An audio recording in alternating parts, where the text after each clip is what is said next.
Shalom, everyone, and welcome back. This week's Torah portion of Vayera, we find that God appeared to Abraham 3 days after he had his circumcision, after his bris, to be mevakir cholim, to visit him who was sick. And we know that bikur cholim is a very great mitzvah. It was 3 days after he had his circumcision. We say that that's the most difficult time, the most painful time of all. So God came to visit him. And the Torah says God appeared to him in the plains of Mamre. This is the place. And he was sitting at the entrance of the tent. And when the day was very, very hot. And what happened? Along came three strangers who were actually angels. And they came to him.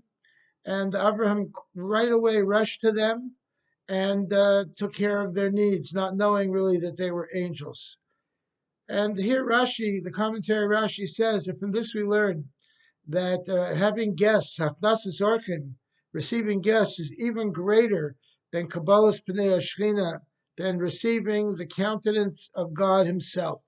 So great is the mitzvah of hafnasas orchim. So the Rebbe asks a question. He says, "Well, how did Abraham know that? The Torah wasn't given yet, and the concept wasn't known yet." And he answers by saying that Abraham knew it by the heat of the day, by the weather, that since it became very, very hot, he figured, I understand now what happened. God had pity on me, so he made it very, very hot so that no strangers would come and that I wouldn't be troubled by taking care of them, because Abraham's main mitzvah was kindness and receiving strangers and helping them, wanderers and people like that. But if it was so hot, there wouldn't be anybody outside. It was in the desert, and Abraham would not be troubled. So Abraham learned it from the weather. He figured, that's what God did. So he sees here that receiving guests is even more important than receiving God's presence itself. And this is such an important idea in Judaism. Many people in many religions believe that the important thing in the religion is God.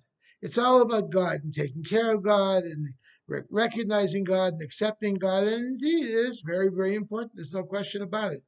But the mitzvah of hachnasas orchim, mitzvahs of kindness, are more important even than God, even than receiving God and talking with God. And this is such an important thing. And we find that among the Semitic peoples, not just the Jews, but the Arabs as well. Receiving guests is very, very important, taking care of them and having them. And we know that throughout Jewish history, when Jewish people were so poor they hardly had any food on the table themselves, they always found enough food for guests and to help people out. Because the mitzvahs of kindness are so paramount in Jewish tradition, so much so that if you see a Jew who is not kind, who does not give charity, who does not extend their hand to the needy, you're actually supposed to question their lineage. Are they actually Jewish? Because it's such an unusual thing.